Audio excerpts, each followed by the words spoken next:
Uh, a gente é importante destacar que nesse momento, por conta da questão do idioma, as intérpretes de Libras vão fazer a tradução somente no segundo momento da palestra, certo? Então já pedimos desculpas porque não prestamos atenção nesse detalhe, mas já pedimos, né, já adiantamos as nossas desculpas por conta disso, certo? Então sejam todos bem-vindos e bem-vindas à nossa última parte do evento discente, né, que é a mesa de encerramento. Temos duas professoras convidadas, certo? Já queria de antemão agradecer, né, a todos e todas que participaram desse evento, agradecer a CAPES pela questão do financiamento, até mesmo ao CNPq, porque a gente tem pesquisas que são financiadas pelo CNPq. Agradecemos a professora Betina, né, que disponibilizou o link para a gente, disponibilizou todo o apoio enquanto coordenadora do programa. Então, um nosso muito obrigado também a todos e todas, aos professores do programa que também estão presentes nesse momento, né? Acho que também é importante a gente ter os professores aqui do programa num evento discente. Então, em nome da comissão, né, organizadora, o nosso muito obrigado, certo? Então, vamos dar início à mesa de encerramento, né? Gostaria, então, de convidar a professora doutora Mariana Maggio, acredito que fale assim o nome. Ela é professora associada regular da área de tecnologia educacional do Departamento de Ciências da Educação, da Filosofia e Letras da Universidade de Buenos Aires.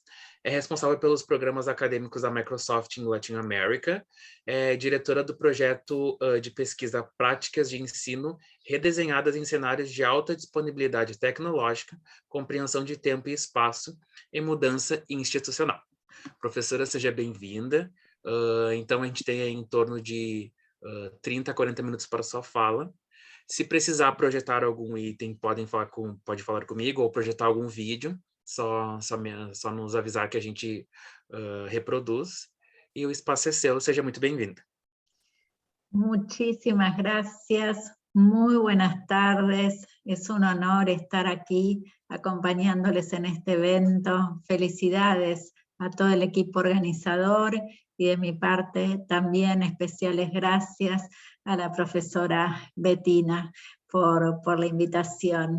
Los saludo con todo mi afecto, les pido disculpas porque voy a hacer la presentación en español. Soy argentina, vivo en Buenos Aires y bueno, voy a hacer mi mejor esfuerzo por hablar despacio. No es lo que mejor me sale, quiero decir, pero voy a intentar hablar bien despacio para que sea más fácil la comprensión. Quiero decirles que soy profesora universitaria hace más de 30 años. Todas estas décadas me dediqué a la tecnología educativa y si alguien me hubiera dicho que nos iba a tocar vivir un momento tan especial como este, no lo hubiera creído.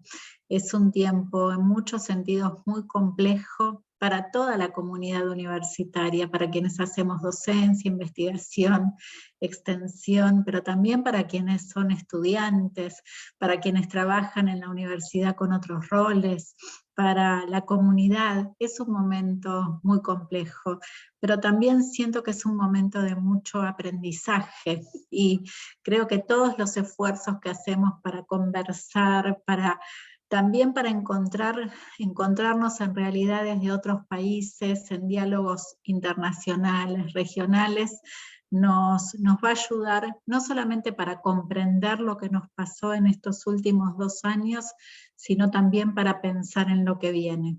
Voy a compartir entonces mi pantalla, si me permiten, voy a hacer una presentación que espero sea de no más de media hora, y bueno, contándoles sobre todo nuestra experiencia y nuestro recorrido de aprendizaje en este momento. ¿Me pueden confirmar si se ve bien la presentación?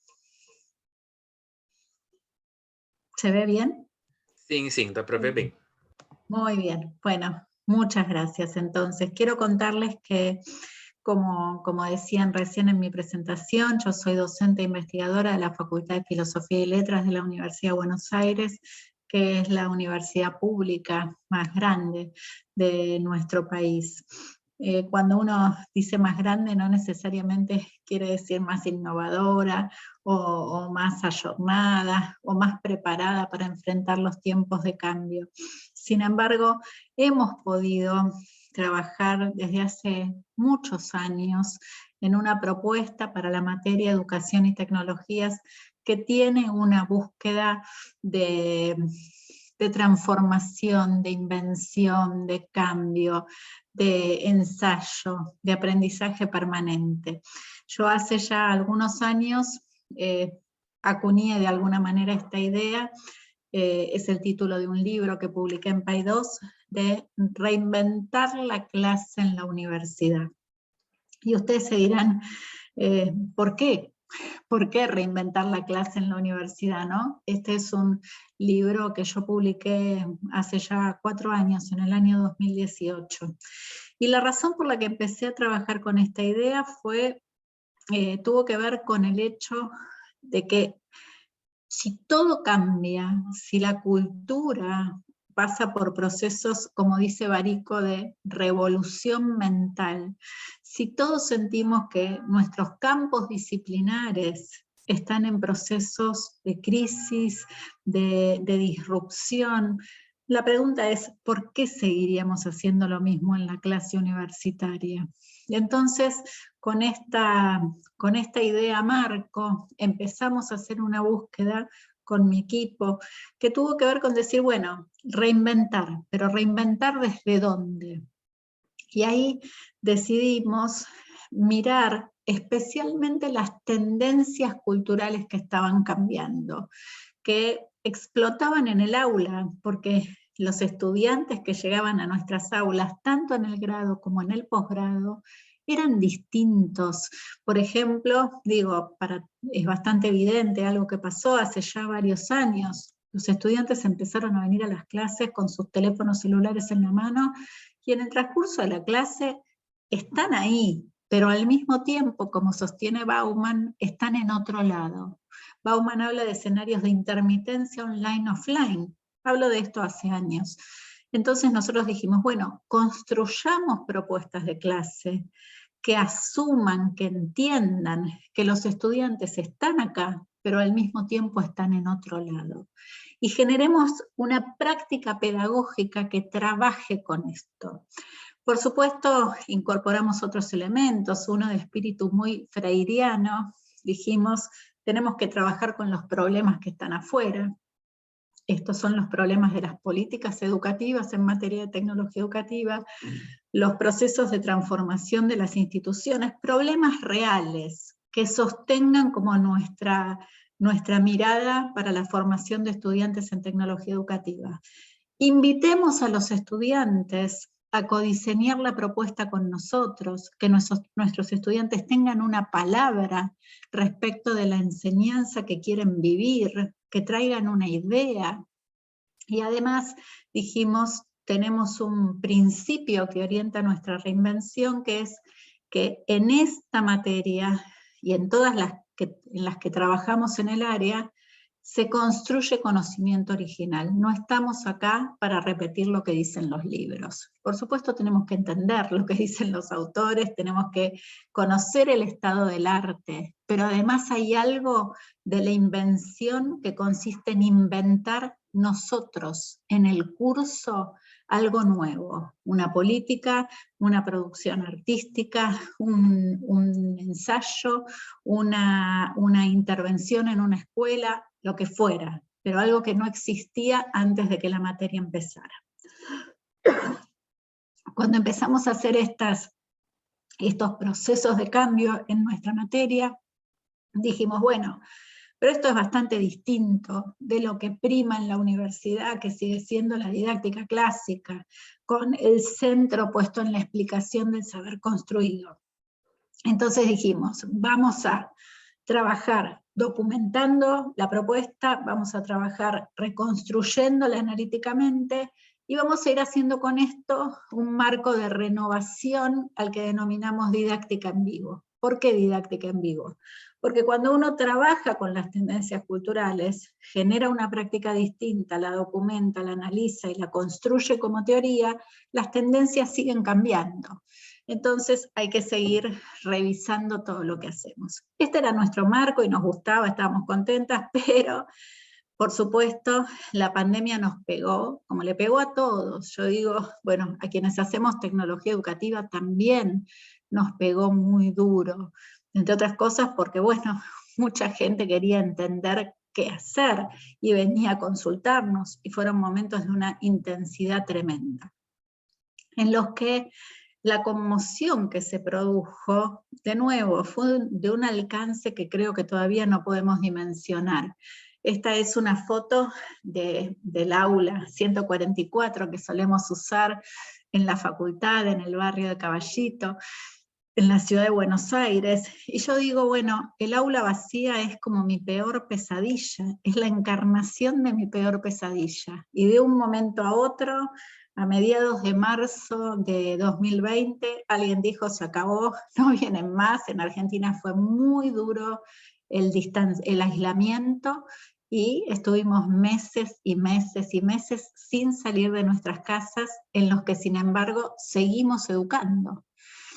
Y ahí les quiero contar un poco lo que fuimos analizando que pasó, no solamente en nuestras prácticas, sino en las prácticas de nuestros colegas, y estas son algunas categorías que fuimos pudiendo construir desde la perspectiva de la investigación, viendo las recurrencias en trabajos analítico-interpretativos. Cuando miramos lo que se repite, sobre todo ahora voy a concentrarme en el año 2020 y en el año 2021, lo primero importante para pensar es que se produjeron alteraciones fuertísimas que no tuvieron que ver necesariamente con lo tecnológico. Por supuesto, todos los profesores, incluso los más resistentes, estaban diciendo, ¿dónde está mi aula virtual? ¿Esta universidad tiene aulas virtuales? Claro, sí, hace 20 años que tiene aulas virtuales. Sin embargo, más allá de ese fenómeno de aceleración en el proceso de aprendizaje y de uso de las plataformas de colaboración de las universidades, hay alteraciones que parece incluso que son más fuertes desde una perspectiva pedagógica. Se alteró el espacio, dejamos de enseñar en el aula física, pero seguimos enseñando, y eso muestra que podemos enseñar prácticamente en cualquier espacio. Y esto no quiere decir que no volvamos a las aulas presenciales, pero esto quiere decir que también podríamos estar enseñando en el jardín, en los parques, en los museos, en los clubes. Bueno, las opciones son casi infinitas. Se alteró el tiempo. Y es bien interesante porque los docentes que entrevistamos dicen que el tiempo se alteró aún más que el espacio. Pareciera que los edificios, con sus lógicas, con su organización del tiempo, tienen una estructura muy contenida que al salir de ahí se diluyó. Y la alteración del tiempo es una noticia muy interesante, porque tal vez el uso que hacemos del tiempo no es el que mejor corresponde a los procesos de aprendizaje de nuestros estudiantes. Y esto abre un interrogante. Se alteró el currículum, hubo un consenso muy importante en toda la región y para todos los niveles en decir que el currículum tenía que ser priorizado, porque las condiciones eran otras. Y yo que vengo sosteniendo desde hace mucho tiempo que el currículum tiene que ser minimalista para dar lugar a la creación original, al emerger de lo distinto, bueno, sentí que en la priorización había también una alteración para tener en cuenta. Y por supuesto también se alteró la evaluación. Todos empezaron a pensar, bueno, ¿cómo vamos a hacer la evaluación si no estamos cara a cara? A veces las cosas que emergieron no son las más interesantes, pero lo que sucedió prueba que se puede hacer distinto. Ahora bien, con todas estas alteraciones uno diría, bueno, una disrupción tremenda en pos de una enseñanza más contemporánea en la universidad. No necesariamente. Nosotros lo que vimos es que, sobre todo en la primera parte del año 2020, hubo mucho esfuerzo, muchísimo esfuerzo puesto en poner a disposición, en mandar cosas. Subir materiales, está el aula creada, subamos materiales, mandemos materiales, pongamos videos, pongamos PDF, todo en PDF parte. Eventualmente pongamos un video, pongamos actividades, compartamos explicaciones en otro formato, mandemos tareas, mandemos evaluaciones, por supuesto, pero todo era mandar, enviar, send. Bueno, esa fue una salida de contingencia, pero esto no necesariamente configura una buena práctica de la enseñanza. Hay algo interesante desde el punto de vista de la tendencia cultural. Esto es dejar las cosas para un consumo on demand, que es parte de este momento de la historia. Pero de nuevo, ¿cuánta fuerza tiene eso desde un punto de vista pedagógico didáctico? Hubo un segundo momento, sobre todo en la segunda parte de 2020, en el que toda la carga se pasó a lo sincrónico, lo que estamos haciendo en este momento. Y bueno, si hay una videollamada que sostiene el hecho de que estemos en línea profesores y docentes al mismo tiempo, entonces hay una clase. Y cuando uno mira lo que pasó, no necesariamente, porque hay algo de lo sincrónico que no necesariamente está dado por el soporte, pero que parece llevarnos a este formato en el que el profesor habla y el resto escucha. Las situaciones que se dieron fueron de muy baja interacción, el fenómeno de las cámaras apagadas, donde los estudiantes a veces estaban, a veces no estaban, a veces estaban haciendo otras cosas, y ustedes lo habrán vivido, no tengo que explicar demasiado. Entonces, lo sincrónico fue fuerte, en un cierto sentido también coincide con las tendencias culturales del streaming. Sin embargo, desde el punto de vista de la propuesta pedagógica, parece llevarnos hacia atrás, ¿no? Es el gusto parlante, la cara que habla de la tecnología educativa de la década del 70. Un modelo que sabíamos que teníamos que abandonar antes de que la pandemia empezara. Es interesante que los casos que empezaron a darse de rediseño, de otra forma de comprender las posibilidades, se dieron el año pasado, en 2021. Y esto ocurre seguramente porque hubo más intermitencia, hubo más parcialidad, hubo más grupos parciales, grupos pequeños, algo virtual, algo presencial.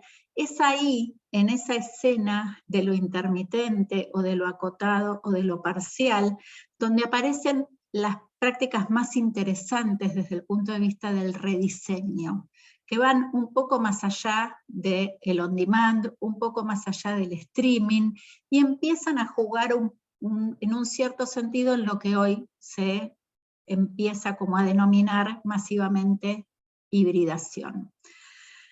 Ahora bien, cuando uno piensa como en otro plano de los hallazgos, ¿no?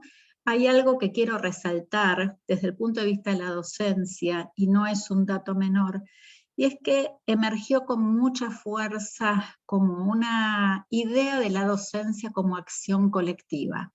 Mucha gente se puso a colaborar desde el punto de vista de la enseñanza. Docentes que no habían trabajado nunca juntos y se pusieron a trabajar juntos, equipos que se armaron, redes, conversaciones que se abrieron. Bueno, con la profesora Betina, digo, como contribución a esto, creamos junto a otros colegas queridísimos el colectivo Mónadas, gente que se sienta a hablar sobre la pedagogía universitaria.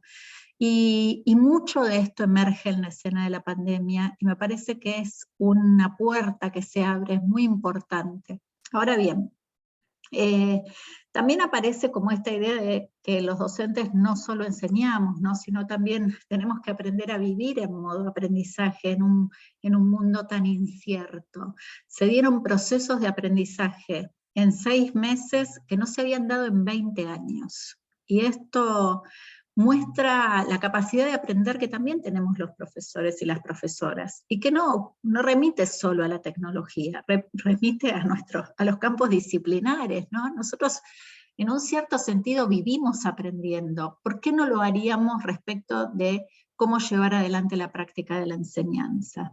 Y una idea también potente que tiene que ver con decir, bueno, este no es un trabajo en solitario, no lo es la enseñanza y no lo es el aprendizaje. No estamos solos en la universidad, aunque a veces sintamos que estamos solos. Me parece que la pandemia, en su dificultad y en el aislamiento y en el distanciamiento, contribuyó a que comprendiéramos la fuerza de lo colectivo en relación con la enseñanza y en relación con el aprendizaje. Y eso es algo que no deberíamos perder.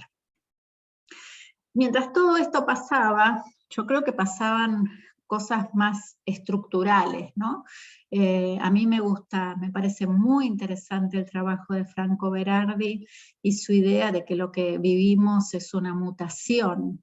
Cuando uno piensa en lo que nos sucedió en los últimos 2 años, piensa en una pandemia que hasta este momento deja más de 6 millones de muertos en el mundo, también piensa en todo lo que cambiaron nuestras vidas, desde el punto de vista de cómo nos relacionamos con las otras y los otros, cómo nos divertimos, con nuestros hábitos a la hora de reunirnos, a la hora de ir a espectáculos públicos, a la hora de estar en el espacio público, todo lo que cambió.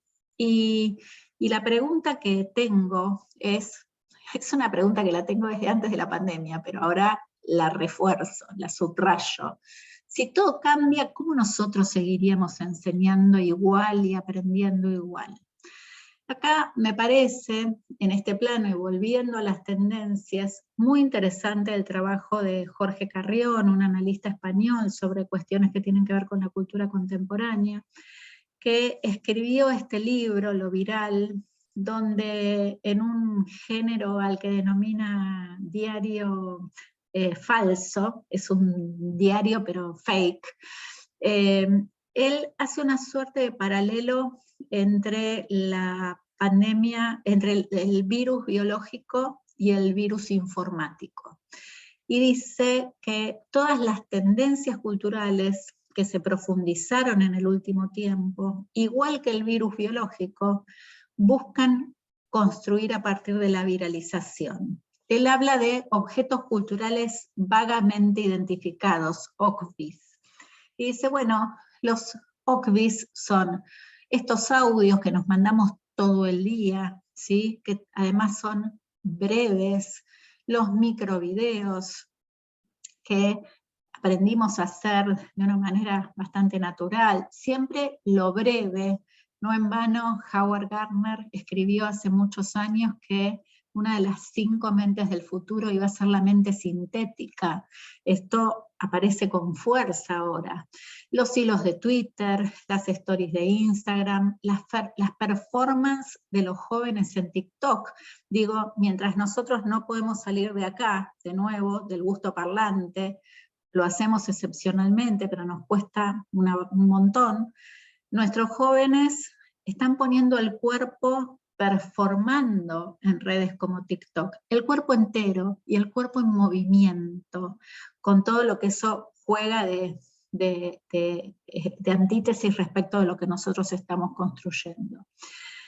Y por supuesto las conversaciones que tenemos todo el día a través de las redes y a través de aplicaciones tecnológicas, incluso en situaciones que por supuesto hay en las universidades donde el acceso todavía tiene dificultades, el acceso tecnológico tanto a dispositivos como a conectividad. Cuando uno mira estas tendencias culturales, dice, bueno, ¿qué está haciendo la universidad con esto? Y la respuesta es difícil, porque parece que está haciendo poco. Entonces uno dice, bueno, una mutación que conlleva esta profundización de tendencias que tienen que ver con lo viral, ¿cómo dialoga con la cultura académica? ¿Cómo vamos a hacer para que dialogue con la cultura académica? habida cuenta de que quienes somos parte de la academia, estamos generando contenido en estas redes todo el tiempo, cada vez más. De nuevo, es como si el lugar de dificultad para entrar fuera el ámbito de la clase, de la práctica de la enseñanza. Y en este sentido quiero avanzar sobre una hipótesis de trabajo, que tiene que ver con decir, bueno, efectivamente hubo un proceso de generalización. Hubo un proceso de generalización en el uso de la tecnología en el nivel superior. Como les decía antes, aún los más resistentes, aún los que no querían saber nada, aún algo hicieron, o trabajaron con alguien que los ayudó a estar en la virtualidad. Sin embargo, esta generalización del uso de tecnología no necesariamente es una disrupción. Yo siento que hay algo de lo que pudo haber pasado, donde estos usos hacen como una suerte de espejo con las prácticas de la enseñanza de antes de la pandemia, que eran bastante clásicas, digámoslo. Y hacen de espejo, bueno, por el nivel de rapidez con el que se dieron los procesos, por la contingencia, por la urgencia, por el imprevisto, por un montón de razones. Pero es una adopción de plataformas en espejo con un modo de pensar la universidad que es de antes de la pandemia. Y yo creo que en ese sentido estamos caminando como por el filo de una cornisa, ¿no? Estamos a punto de caernos para un lado o para el otro. Hay una posibilidad que es decir, bueno, este es un camino de disrupción, de volvernos más contemporáneos. Pero hay otra alternativa, que es que nos volvamos al pasado, ¿no? Y creo que eso es lo que hoy nos preocupa. Esta mañana conversamos con Betina, junto con Juana Sancho, Mercedes Collazo, Fernando Hernández, gente que se dedica a esto desde hace décadas, igual que nosotras, y que se están haciendo esta pregunta. Se están haciendo esta pregunta. ¿Este es un camino de transformación o no? ¿O fue un momento? Y yo creo que la transformación en un cierto sentido viene, para todos quienes están acá que son estudiantes, viene de ustedes. Creo que empieza a darse una presión fuerte por parte de los estudiantes respecto de para qué están en la universidad, para qué venimos a las clases presenciales. Si es para hacer lo mismo que podemos hacer en un Zoom, ¿por qué no lo hacemos en un Zoom? Si me vas a explicar lo que dice el libro, ¿por qué no me lo mandás en un video? Que de paso lo miro más rápido, lo aceleran. Hay un estudio que dice que los estudiantes aceleran los videos, que los entienden hasta el nivel de aceleración de 1.7. Imagínense. Entonces todo pasa rápido. Sí, total que es, de nuevo, la repetición del saber construido. Pero no, la universidad no puede ser eso. Entonces, la pregunta es, ¿qué vamos a hacer con esta presión emergente? Bueno, ahí es donde estamos parados. Y ahí es donde empieza el año 2022, que en muchas de nuestras universidades marca el regreso a la presencialidad plena. Quiero compartir con ustedes lo que decidimos hacer nosotras en nuestro día de regreso a la presencialidad plena, con el equipo de nuestra cátedra. Dijimos, bueno, después de 2 años de no poder estar en el aula, vamos a elegir no estar en el aula, y nos fuimos al parque más cercano que hay a nuestra facultad, caminamos unas 5 cuadras con nuestros estudiantes que recién acababan de llegar a la materia, y dijimos, queremos escuchar lo que tienen para decir. Y nos fuimos al parque, y les dimos un banquito y un megáfono, ¿sí? Para que nuestros estudiantes pudieran decir a viva voz, en el espacio público, qué les había pasado en estos 2 años, y qué esperaban de esta cursada. Y una de las cosas que más escuchamos fue que querían entender para qué venían, y no querían venir para hacer lo mismo que se podía hacer virtualmente. Y eso fue un mensaje muy interesante que nosotras escuchamos. Después volvimos a la facultad, volvimos haciendo también una intervención con tizas en la calle, donde nuestros estudiantes dijeron que querían ser escuchados, querían compartir, querían dialogar, querían constituirse en un colectivo, y que todo esto implica una participación muy activa de parte de ellos. Bueno, quedó escrita, aunque sea por un ratito, en la calle, pero además quedó para siempre en estas imágenes, ¿no? Y en nuestro compromiso político con esta cursada, y con decir, vamos a hacer algo que esté a la altura de esto que ustedes piden. Después de 2 años teniendo clases virtuales, y en algunos casos, habiendo estado 2 años en la universidad sin entrar a la facultad. ¿Cómo no escucharlos, no? Por eso hicimos este dispositivo, y este dispositivo es el que nos trae a la presencialidad plena. Ahora bien, yo creo, y ya para acercarme al final, que la universidad de prepandemia era, desde el punto de vista pedagógico y didáctico, profundamente clásica, que estaba marcada por una lógica hegemónica que tenía que ver con la explicación del saber construido, con la aplicación y con la verificación, con algunos ayornamientos menores, con algunas cátedras innovadoras, pocas, pero que en términos generales funciona como una institución, o funcionaba como una institución, que con esta definición pedagógica era profundamente expulsiva. Yo creo que acá hay una oportunidad para la mutación, una oportunidad que nos trae la mutación y la alteración de las condiciones, de nuevo, tiempo, espacio, currículum, evaluación. En un primer momento no fue fácil hacernos cargo de esto, pusimos a disposición, después hicimos eventos sincrónicos, pero en la transición entre el año pasado y aparece la oportunidad de generar más prácticas experimentales, distintas, diferentes, con una búsqueda de otro sentido, prácticas que nos permitan ir a una universidad que sea fundamentalmente inclusiva, donde todos puedan terminarla, pero que además nos pongan en la escena del conocimiento contemporáneo, de un conocimiento contemporáneo en un ambiente, ojalá post-pandemia. La pregunta es, ¿vamos a poder defender esto? ¿Vamos a poder defender, generar prácticas distintas en condiciones que ya, en las que la alteración se empieza a cerrar? Porque estamos volviendo atrás. Yo siento que estamos como en las películas o las series de ciencia ficción, en este caso elijo Dark, que es una serie apasionante, si no la vieron se las recomiendo. Estamos en ese momento donde se abre el portal, y el portal implica un salto, pegar un salto a otro tiempo. Yo creo que el portal se abrió con la pandemia y se está empezando a cerrar. Entonces no alcanza con estirar la mano. Creo que es el tiempo de decidir si vamos a dar un salto. Y ese salto es colectivo. Y ese salto nos tiene que poner en una situación donde la universidad, pero sobre todo sus prácticas de la enseñanza, emerjan con una raíz profundamente contemporánea, en un mundo complejo, en un mundo incierto, donde los campos disciplinares están en crisis después de la pandemia, donde lo que nos rodea son preguntas, y donde el tiempo de la enseñanza puede estar dedicado a trabajar con esto, con las preguntas, con los quiebres, con la crisis, y a construir conocimiento original.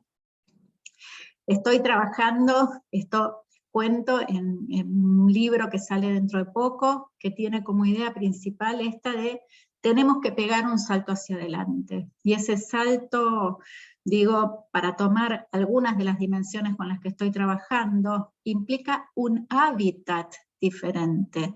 El hábitat de la enseñanza y el aprendizaje universitario no es más el aula física.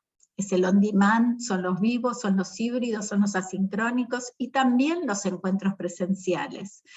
Pero cambia nuestra idea de hábitat. Probablemente en los próximos años nuestro hábitat sea el metaverso.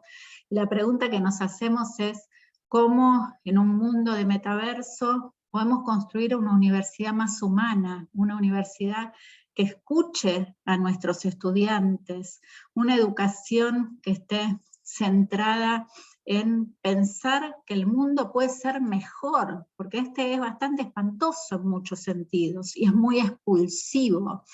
Y sobre todo en pensar una universidad y unas prácticas de la enseñanza y la educación en general en clave de derecho, donde las propuestas no expulsen, donde el asunto no pasa por cuánta tecnología usemos, sino sobre por dónde podemos, cómo podemos construir un hábitat inclusivo, generoso, amoroso, solidario, que permita atender las diferentes necesidades, todos los que estamos en la universidad, y acompañar a cada estudiante hasta que termine, hasta que se gradúe. Porque ese es su derecho, terminar la universidad. Para eso la elegimos como espacio de formación. Bueno, muchísimas gracias por escucharme, espero haber hablado lo suficientemente despacio y bueno, una vez más gracias por esta invitación que me llena de alegría.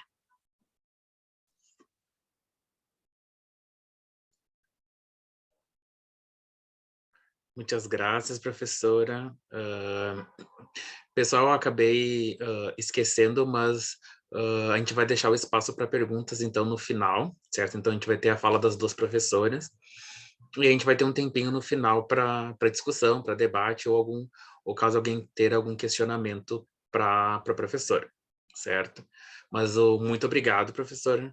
Né? É importante, principalmente a gente ter discussões latino-americanas, né? Porque a gente produz tanto, né? Enquanto, né, bloco latino-americano, então é uma honra a gente ter professoras de outros lugares para dialogar com a gente, certo? Então, passando para a próxima palestrante, gostaria de convidar, então, a professora Jordana Vruf, acho que é assim que se fala, Tim, peço desculpa, então, caso eu tenha falado errado. Ela é doutora em educação pela Pontifícia Universidade Católica, foi bolsista durante o doutoramento e teve um período de sanduíche na Faculdade de Ciências da Educação da Universidade de Granada, na Espanha. É mestre em educação pela Universidade de Caxias do Sul, também sendo bolsista. É especialista em psicopedagogia clínica institucional e é licenciada em pedagogia. E também formada no curso normal, que a gente diz como antigo magistério. Ela realizou o estágio pós-doutoral pelo Programa Nacional de Pós-Doutorado, né, Bolsa PNPD da CAPES, no Programa de Pós-Graduação em Educação da Universidade Regional Integrada do Alto Uruguai e das Missões, URI Campus Frederico Westphalen, e é atualmente professora e orientadora nesse mesmo programa e nessa instituição. Então, convido, por gentileza, a professora Jordana para fazer uma fala. Eu vou projetar os slides aqui, e se precisar projetar algum vídeo, algum item, só nos chamar que a gente está à disposição. O espaço é seu, professora. Ok, muito obrigada. Enquanto, pode deixar no primeiro slide, que primeiro eu vou falar um pouquinho de mim também, já que eu venho de um contexto diferente da professora Mariana, né? Mas primeiramente eu quero então dar boa tarde, né, a todos. Alguns já estavam na sala antes, alguns foram entrando depois. Mas então, primeiramente, boa tarde aos que estão aqui comigo, né, nessa tarde de sexta, já finalizando, encerrando praticamente esse evento, né, um evento tão lindo que dá vida, né, que dá voz aos discentes, e que eu acho que é um momento importante, assim, de ouvir os discentes, de ouvir os egressos, ver o que eles têm a dizer sobre assuntos tão emergentes, né, que acontecem acontecem durante a nossa caminhada, né, enquanto estamos no PPG e depois também quando saímos do PPG. E no qual eu também acabo, então fazendo parte desse seleto grupo, não mais como aluna, mas de dizer o quanto eu sou honrada de fazer parte desse grupo, de ter sido doutoranda aí no PPG, da alegria que eu sinto de estar aqui com muitos rostos novos. Vi, né, na lista ali dos que estão assistindo, que alguns me conhecem, outros são completamente novos, não conheço. Dizer do prazer que foi ouvir a professora Mariana, né? Não a conhecia, mas foi muito bom ouvi-la, né? E aí eu fiquei lembrando, quando veio o convite, até foi feito pela Lorena, naquele momento, o primeiro convite, né?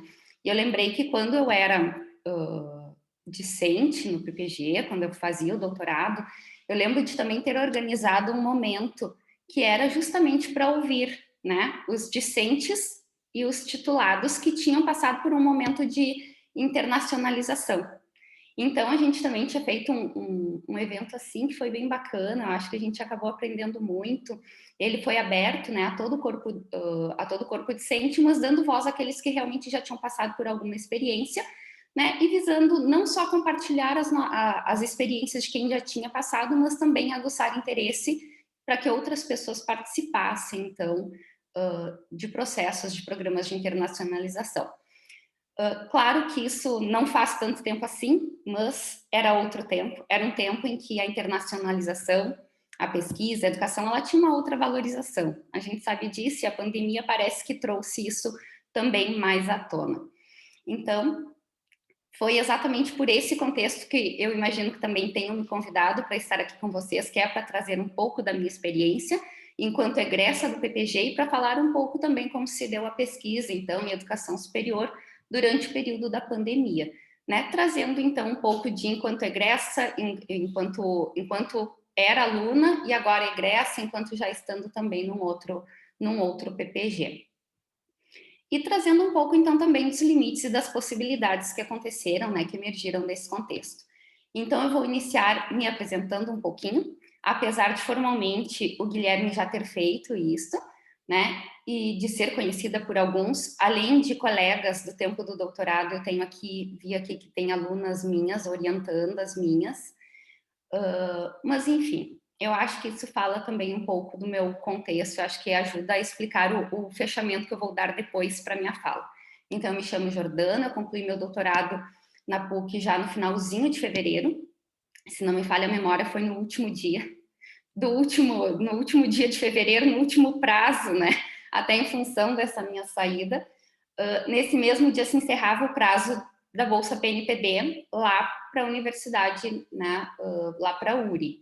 Eu lembro que eu defendi de manhã e à tarde eu prontamente tive que ir em cartório, autenticar uma ata de defesa para poder mandar a documentação para concorrer, que não daria nem tempo de chegar em Frederico Westphalen para concorrer a essa vaga. Então, eu fiz isso e 12 dias depois saiu o resultado e eu fui contemplada, então, com essa bolsa, né? E fui para lá, envolvia projeto, currículo e tudo mais. Eu tinha uma boa produção no tempo do mestrado e do doutorado, vantagens de quem consegue fazer um mestrado e doutorado com bolsa, a gente consegue se dedicar muito à questão da pesquisa, e isso era algo muito forte antes da pandemia e que eu acredito que durante a pandemia a gente, por mais que tenhamos tido alguns percalços no caminho, eu imagino que também surgiu muitas pesquisas durante esse contexto. Então, até fevereiro de 2018 eu era doutoranda, em março de 2018 eu já era pós-doutoranda. Então, a pesquisa ela me acompanha assim, desde o mestrado e não teve folga um mês sequer. Eu fui emendando esses processos, né, esses momentos. Então, eu resido numa outra cidade ainda, que não é nem Porto Alegre nem Frederico, que torna essa minha ida até a cidade da universidade, onde eu de fato trabalho, muito longa. São 630 quilômetros de distância. E é uma viagem que antes da pandemia eu fazia com maior frequência, né? Então, a minha bolsa PNPD ela foi sendo renovada, né? Sempre atuando concomitantemente como professora colaboradora. E quando não foi mais renovada, a universidade me fez o convite para ficar como professora permanente no PPG e naquela universidade. O que aconteceu agora em fevereiro deste ano. Então, as atividades que eu cumpria antes, enquanto PNPD, colaboradora, e agora enquanto professora permanente, elas não mudam, salvo a quantidade e demanda de atividades e horas, né? Então, além da sala de aula, todo esse tempo eu estive envolvida com a minha pesquisa e com a pesquisa dos meus orientandos, tanto do mestrado quanto do doutorado. O motivo de eu falar tudo isso aqui não é para exibir a Jordana lá, ficar dizendo quem é a Jordana, porque isso pouco importa nesse momento. Para mim importa muito, mas para vocês talvez não tanto.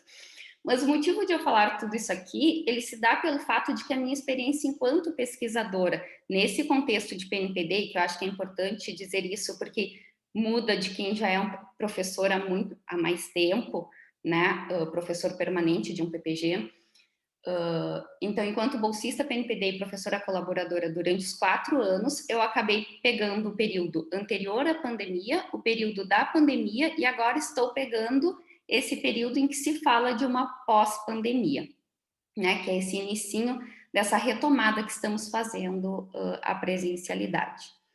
Desse momento que estamos vivenciando, né, até agora, então, essa retomada de fato. E acredito que isso acaba dizendo muito sobre o meu posicionamento e sobre a minha fala aqui, afinal é o meu local de fala. E sobre isso, quem me conhece sabe que eu trabalho já desde o doutorado também com as questões de bem e mal-estar docente, sobre saúde, adoecimento. E quem me conhece sabe que eu gosto sempre de focar no que é bom, no lado positivo das coisas. Porém, a gente sabe que existe uma linha tênue entre o que é bom e o que é ruim. E a gente acaba tendo que apresentar as coisas ruins para, a partir daí, começar a pensar em possibilidades. Então, foi isso que eu pensei. Quando me chamaram para vir falar aqui, eu pensei, eu não tenho como falar só de coisas boas, afinal, a pandemia foi algo muito difícil, foi algo muito complicado, foi algo muito duro, né? Tanto para os alunos, quanto para os professores, quanto para a universidade. Então, é algo que envolveu todos. Então, a minha fala ela vem justamente para tentar trazer um pouco disso, né? O que surgiu de desafio e, a partir desses desafios, o que fomos encontrando, né, de possibilidades a partir disso. Pode passar para mim o próximo slide, por favor. Então, em 2019, a gente começa, né, a ouvir, começa a falar sobre Covid. Mas era algo que parecia muito distante da gente, né? Vem 2020, começou no letivo, e aí chega, de fato, chega aqui para o nosso país, e chega, então, a temida pandemia, né? Chega a convivência com o medo, com o pânico, com as informações desencontradas, a gente fica num momento de muitas dúvidas, de muitas incertezas, além do medo, obviamente, pela questão do vírus, mas a gente fica pensando, e agora? O nosso trabalho, como ele vai ser feito? Como vamos dar continuidade? Tem toda uma questão da vida que a gente precisa organizar nesse meio e que a gente fica sem respostas para isso.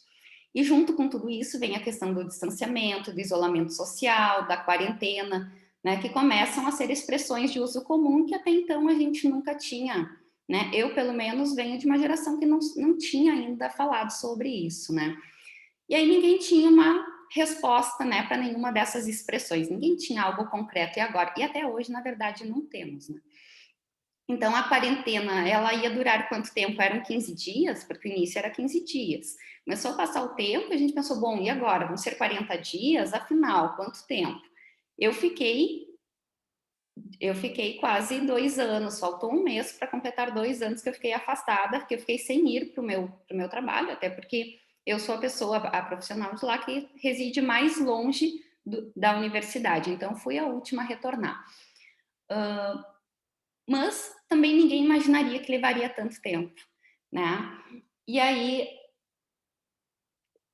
eu fico pensando, porque mesmo passando tudo isso e nós voltando, nós ainda não podemos falar já em pós-pandemia.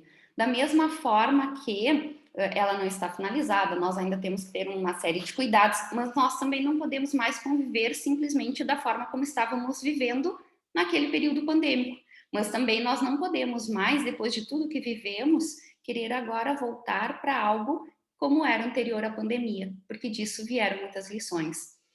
Então, nesse cenário, voltando para a nossa área, que é educação, começa a se falar em suspensão das atividades presenciais nas universidades, mas não poderíamos nós, em meio a tanto caos, fazer com que a educação parasse. E aí era justamente o momento de fazer a educação acontecer e tentar mostrar para o mundo a importância da educação e da pesquisa. Aliás, foi por meio dessa pesquisa, né, e da ciência que fez-se vacina, e graças a ela nós não estamos 100% imunes, mas estamos aqui fazendo essa retomada, né, diminuindo os números de internações, de óbitos e tudo mais. Porém, esse cenário de suspensão das atividades, de encontrar meios de fazer as coisas acontecerem, ele escancarou um cenário delicado, frágil e cheio de incertezas, especialmente para nós na área da educação. E aqui na tela você já tem algo assim onde eu começo a apontar alguns dos principais dilemas e das principais possibilidades, que vocês vão ver que é uma série de encontros e desencontros. E aí, por que é um cenário cheio de incertezas, né? era algo muito imprevisível, nós não tínhamos noção de quanto tempo duraria, né? Em um projeto de pesquisa, todos que estão aqui já fizeram ou estão fazendo um projeto de pesquisa, a gente sabe que tem um item no projeto que se chama, além de muitos outros, né? Mas tem a parte metodológica e tudo, e nós temos um momento onde a gente estipula recursos e cronograma. Quando veio a pandemia, isso não aconteceu, a gente não sabia que recursos a gente ia ter, a gente não sabia um cronograma de quanto tempo isso duraria, né? E aí como projetar, como planejar algo, se era impossível traçar um cronograma, né? Que recursos nós tínhamos para trabalhar de forma distante? Que formação prévia nós tivemos para atuar nesse cenário, nesse contexto, né? Então, a suspensão das atividades presenciais, ela fez surgir a emergência do uso de recursos tecnológicos. E vejam, nesse momento nós caímos em diversas contradições, pois falar das tecnologias digitais, né, da informação, não é algo tão recente assim, né? Ontem mesmo vocês devem ter ouvido a professora Eliane, a professora Beth Ceruti, que inclusive é minha colega aqui na URI, colega de PPG, e elas pesquisam sobre isso há muito tempo. A Beth, inclusive, ela faz parte da linha de pesquisa do nosso PPG, que é Processos Educativos, Linguagens e Tecnologias. Então, é uma temática que já vem sendo discutida muito antes da pandemia, não é algo de agora, né? Mas, e ouvíamos muito nos corredores, nos eventos, né? E confesso que muita gente, assim, a gente ouvia dizer, né, num achismo de que tudo era baseado em tecnologia, só se falava nisso, né? Mas na hora que nós de fato precisamos usar, nós não soubemos o que fazer de fato com essas tecnologias. Nós tínhamos alguns acessos, tínhamos alguns recursos, mas nem todo mundo se sentiu apto naquele momento para atuar numa forma emergencial com elas. Então, com isso, também eu não culpo apenas os professores, né? Pois apesar de ter uma e outra formação e informação sobre, né, não se teve uma formação docente propriamente dita, específica para atuar usando somente esse tipo de recurso. Então, nós já fazíamos algum e outro uso, mas nós não tínhamos esse momento de usar só, de depender apenas das tecnologias para fazer a continuidade do nosso papel enquanto docente. E aí as tecnologias estavam aí, mas para um grande número ela era pouco usada com esse fim educacional, ou quando usada era uma atividade dentre tantas outras, dentro de um contexto presencial, né? Não esse único meio. Bom, nesse caso, o primeiro dilema que eu trago aqui imposto, então, com a pandemia, foi justamente a questão do isolamento, do distanciamento social. E aí uma possibilidade para isso foi o uso, então, dessas tecnologias como uma aliada na continuidade da educação escolar, no caso aqui da educação superior, na educação superior, né? Porém, na prática, a gente percebeu que o uso dessas tecnologias, ela passava também a ocupar espaço no que seria considerado um dilema. Afinal, faltava formação para atuar com tal recurso, né? Além disso, a docência e a educação são duas vertentes muito contestadas, além de nem sempre termos nosso devido reconhecimento, já não tínhamos antes, mas na pandemia parece ter se agravado. A sensação é de que o professor não queria trabalhar. Quantos aqui não ouviram que, enquanto professora estava em casa sem fazer nada? Que estava muito cômodo trabalhar de casa, né? Como eu gostaria de ser professor, poder trabalhar em casa. Além disso, tem os julgadores do ensino à distância, e que penso que deva ter tal julgamento, né, e cuidado, mas por quem é de fato da área, não pela comunidade em geral que julga sem de fato conhecer todo o embasamento teórico, né, e todo o planejamento que tem por trás disso.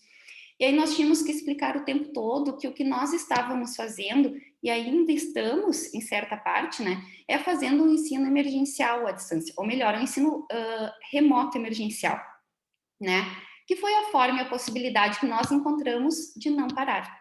E muito pelo contrário desses julgamentos alheios, nós não paramos, mas sim trabalhamos muito mais.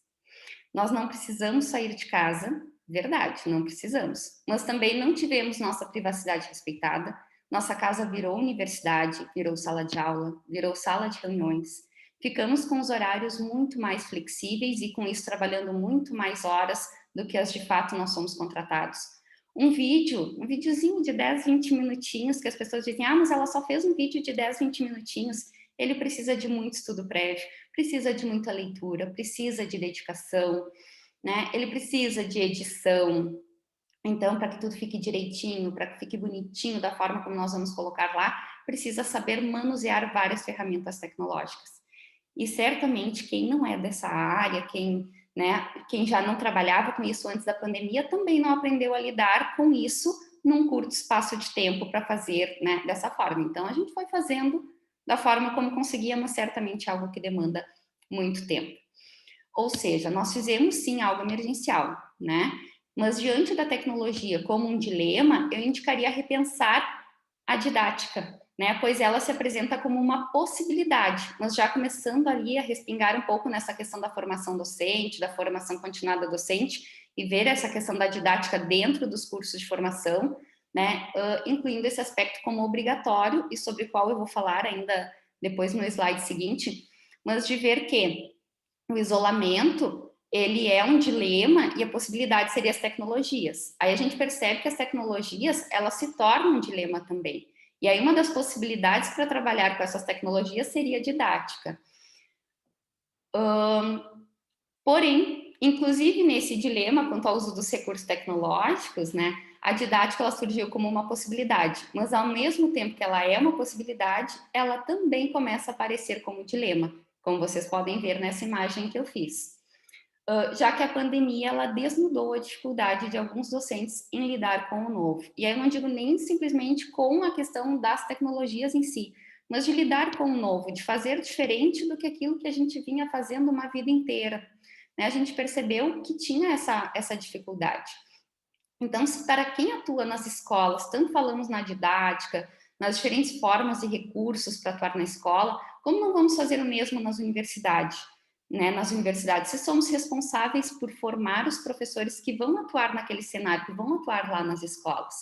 Então, aqui eu também vejo como uma possibilidade a formação docente, a formação continuada docente, né, com direcionamento para essa questão da didática e do uso de ferramentas tecnológicas, né, com vista às aulas mais atrativas, mais próximas, né, da realidade dos nossos alunos e dos alunos, dos nossos alunos, ou seja, algo mais acessível a todos eles, né?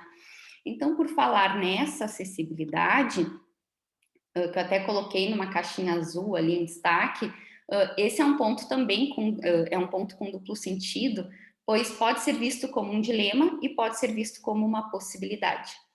A acessibilidade ela pode ser vista como um dilema, pois apesar de a maioria da população ter acesso aos recursos tecnológicos e à internet, ela ainda não é um privilégio de todos, né? Especialmente para alunos do contexto público federal, que vem das universidades públicas, né? Ao mesmo tempo, ela é uma possibilidade de poupar tempo e dinheiro com deslocamento até a instituição de ensino, né? Até a universidade.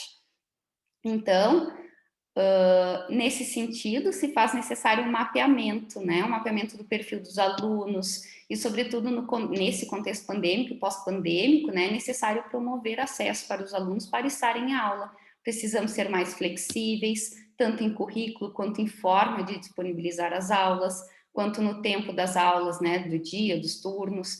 Enfim, se tem essa possibilidade, é importante que se faça esse mapeamento, né? Obviamente, eu não estou julgando a forma como foi ofertado o ensino durante a pandemia, né? Pois, de fato, ele foi em caráter emergencial, nós sequer tivemos tempo para mapear ou pensar em todos os aspectos, nós fizemos o que podíamos fazer, né? Sem tempo, sem formação e sem nenhuma experiência prévia. Nós fizemos o que era possível de ser feito naquele momento. Mas eu penso que é algo que fica de lição, fica como uma possibilidade para repensarmos as próximas práticas, as nossas práticas. Então, eu abro aqui um parênteses para frisar que de nenhuma forma, né, eu derramo a culpa sobre a docência de forma geral, jamais eu culpo, porque às vezes da forma como a gente coloca pode ser, da forma como eu coloco, pode parecer que é uma crítica sobre a docência e não é. Eu acredito que na maioria dos casos, nenhum professor deixou, né, de fazer assim por mero querer, né? Mas por falta de condições de fato, por falta de recursos, por falta de formação, né? Que vai muito além da intencionalidade docente, né? E nesse cenário eu adentro também ao meu contexto de trabalho. novamente, né, que é na pós-graduação aqui da URI. Nosso PPG ele está sediado em Frederico, mas nós temos alunos de diversos municípios, temos alunos de outros estados, inclusive aqui nessa sala tem alunas minhas que não são, tem do Rio Grande do Sul, mas tem uma aluna de Santa Catarina, tem aluna do Paraná, tem alunas lá de Rondonópolis. Então, além disso, por vezes nós temos alunos egressos também de outros campos, né, já que a URI tem em outras cidades também, e que vem compor esse PPG com a gente, né? Bem como tem essa turma do Minter, que agora se chama PCI e que está sediada em Rondonópolis. Imagina, num contexto não pandêmico, o custo que teria a questão toda de um deslocamento desses alunos até a instituição, bem como a nossa até eles, né? Então, envolve também todo esse contexto. E aí, obviamente, que conciliar as carreiras profissionais com estudo, né, não é algo fácil pelo simples fato de se colocarem nessa situação. É porque eles almejam mudança. Então, o aluno, quando ele vem, independente de ser um dos nossos alunos que residem mais próximo à universidade, dos mais longes, mas eles fazem toda uma organização para estar nesse contexto. E aí vem a pandemia, e por mais que seja difícil essa falta de contato, olho no olho, né, ela faz com que a gente, de forma emergencial, encontre um meio de fazer a educação acontecer, né, e de também fazer com que esses alunos consigam conciliar todas essas demandas. Então, eu sempre digo que não é algo fácil conciliar as duas coisas juntas, né? Então, a pós-graduação, ela é sobretudo um espaço de pesquisa, né? Um espaço de ver tantos professores dispostos a conciliar suas carreiras com a pesquisa, com os estudos. Isso também faz esperançar, e por isso eu acho que é importante pensar nessa questão de mapear, né, o contexto onde nós estamos atuando enquanto professores, né, enquanto PPG, enquanto universidade, e tentar ver formas de trazer esses nossos alunos para mais perto. Então, no contexto antes da pandemia, esses alunos eles precisavam se deslocar até nós, né? E nós também precisávamos nos deslocar ou para outros estados ou para a universidade, que seja, né? E aí, o conhecimento da cultura local, que tem em volta também dessas viagens e do contato que a gente tem com os outros, ele é muito importante, né? Com certeza. E até um desafio perigoso a gente tentar ajudar o outro sem olhar o contexto, né? Seu local de fala. Mas é verdade que esse deslocamento ele envolvia um custo financeiro com a viagem, com o deslocamento, um custo de tempo com a viagem, um custo de afastamento do trabalho, da casa, da família. Então, eu penso que, por um lado, nós perdemos parte do contato físico com o outro, mas, por outro lado, o uso das tecnologias como recurso permitiu que os alunos de diferentes lugares pudessem viver essa formação, né? Ao mesmo tempo que distanciou fisicamente, nos aproximou muito. Vocês devem ter visto isso não só no contexto da universidade, mas até de amigos, né? Amigos que vocês fizeram em outros momentos da vida, e que vocês, então, começam a retomar, graças às tecnologias e às redes sociais e tudo mais, vocês, então, conseguem ter uma aproximação, né, com as pessoas.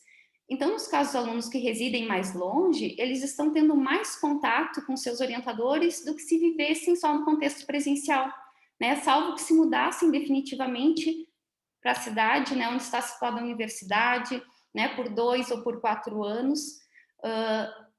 Não sei ainda, no meu tempo, quando eu era aluna da PUC, também tinha uma turma Minter em outro estado, né, nesse acordo entre instituições, e era algo que a gente já percebia e discutia muito já naquele momento, antes mesmo de imaginar um contexto pandêmico.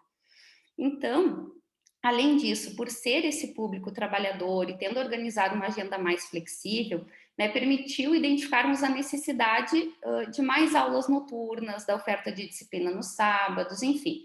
Eu penso que o nosso lugar ele indica a pertinência de termos essa abertura, né, de termos esse diálogo e essa flexibilidade.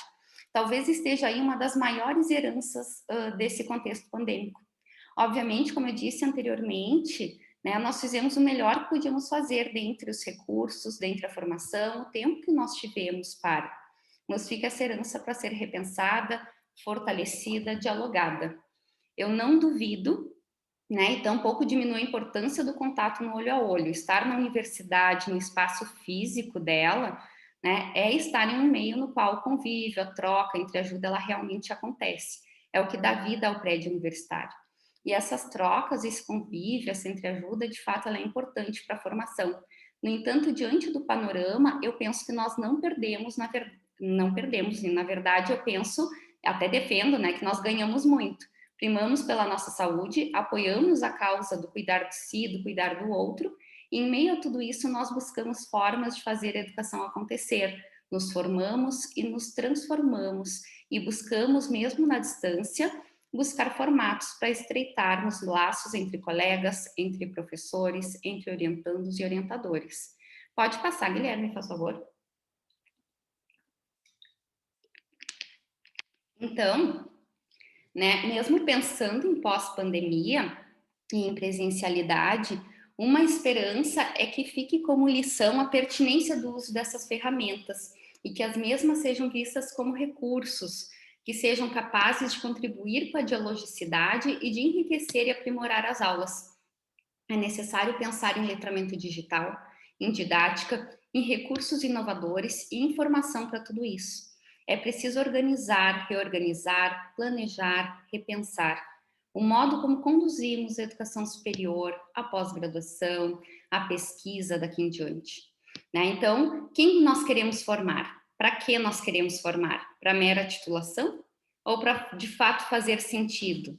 Né? Para a pessoa, para o PPG, né? Para o local de atuação. Precisamos pensar e fortalecer a tríade do ensino, da pesquisa e da extensão para que o nosso papel, de fato, tenha um propósito. E aí, eu ouso dar o meu entendimento de que muito disso pode ser repensado através da formação docente. Então, se a gente tem a questão dos dilemas, especialmente atrelados com a questão do isolamento, das tecnologias, do uso das tecnologias, né?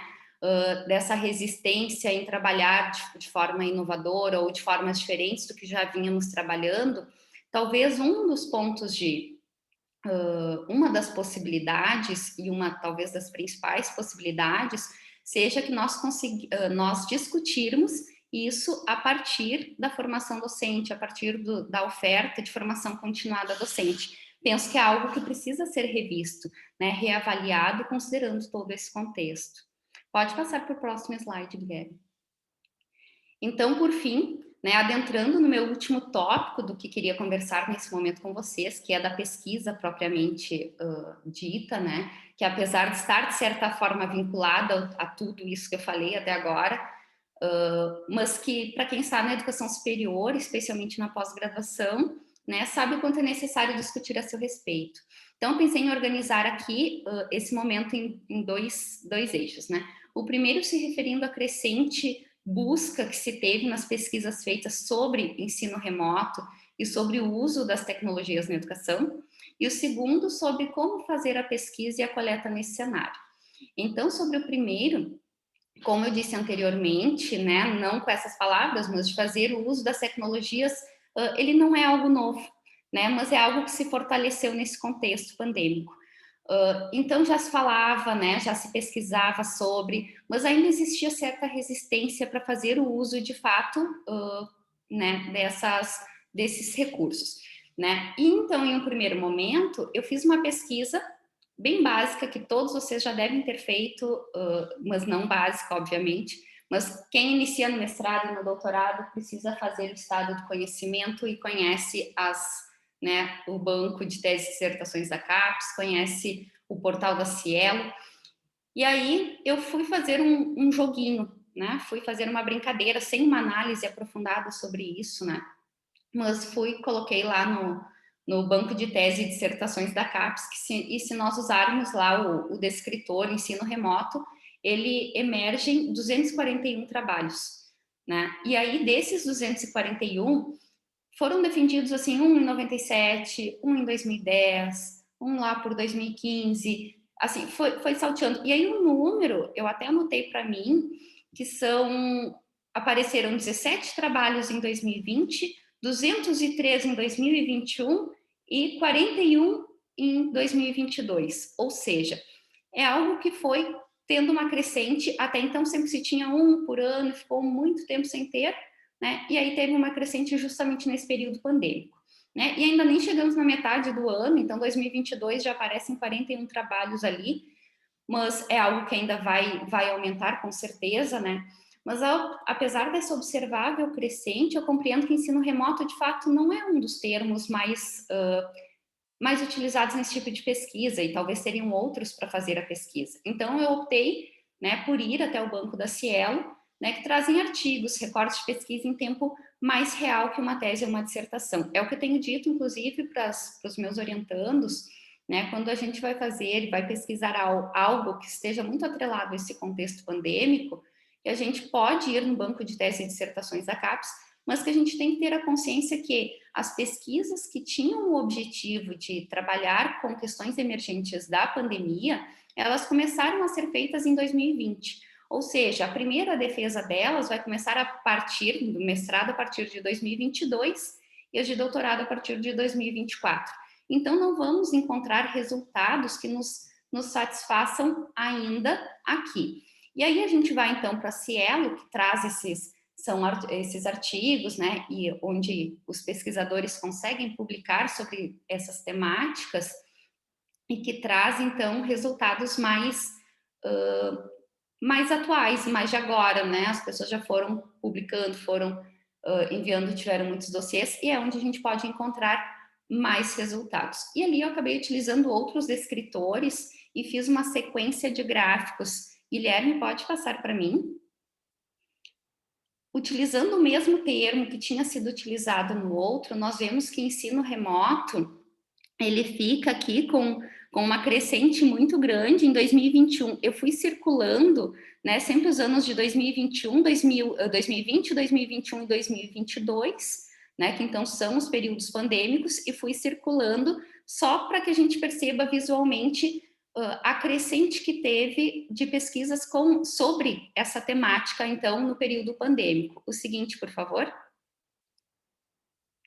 Se formos pesquisar com o termo das tecnologias digitais, com a sigla, né, das tecnologias digitais de informação e comunicação, nós percebemos que em 2020 foi o ano, então, com maior produções sobre, né, 2021 ficou empatado com outros 2 anos, né, e 2022 aqui não aparecem pesquisas ainda, mas é algo que a gente já percebe. Pode passar o seguinte, mas a gente já percebe que começam a ter, e 2022 certamente vão ter resultados. Recursos tecnológicos, aqui é um dos números, aqui nos outros que vão vir na sequência são uns dos resultados mais expressivos, né? O uso de recursos tecnológicos, lembrando, é uma pesquisa que eu fiz de forma bem incipiente, não fiz uma análise aprofundada desses dados, não utilizei refinamentos. O interesse era só mostrar a crescente nas pesquisas sobre, né, sobre o uso dessas ferramentas tecnológicas, os recursos tecnológicos, enfim. Vejam que aqui, em 2021 e 2020, 2021 é o ano com mais produções que usa o termo recursos tecnológicos. 2020 está em terceiro lugar, 2022 tem menos, mas não estamos nem na metade do ano.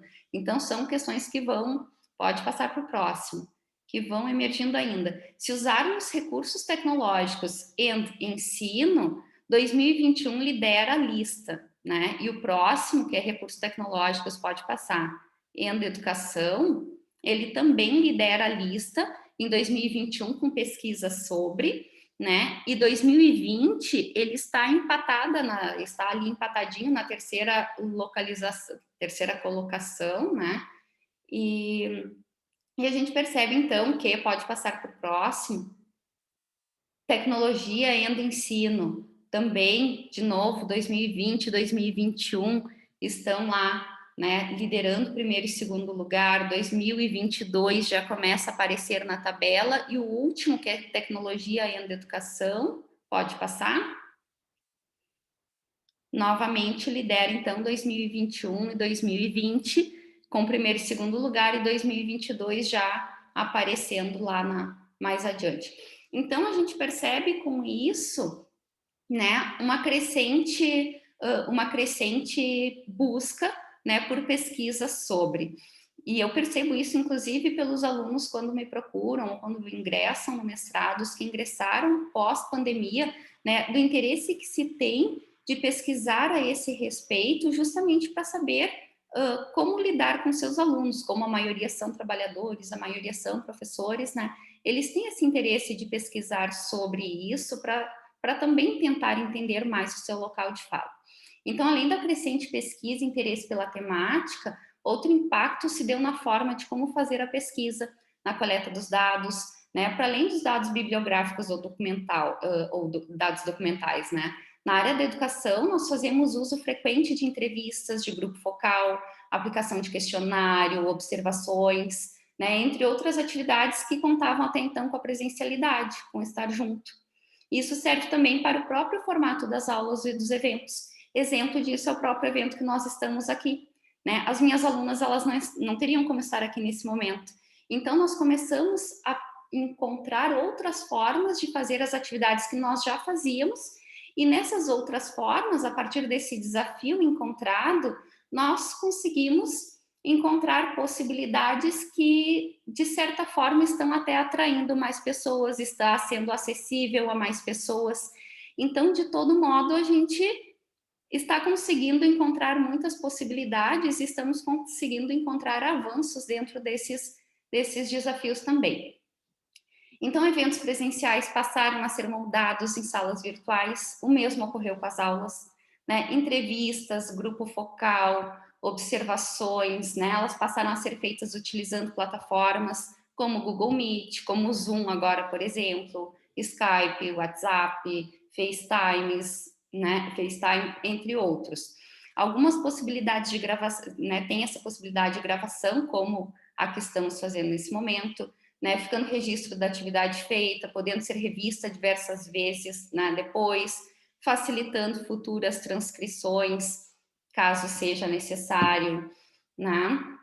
Então, e aí eu acho que a Lorena está aqui também, eu lembro dela, ela passava sufoco também junto comigo lá no momento de transcrever material, né? Então, a gente tem que entender essas ferramentas como foram colocadas num contexto de desafio, mas elas estão sendo vistas agora também como possibilidades de nos auxiliar, de contribuir na nossa tarefa enquanto professor, enquanto pesquisador.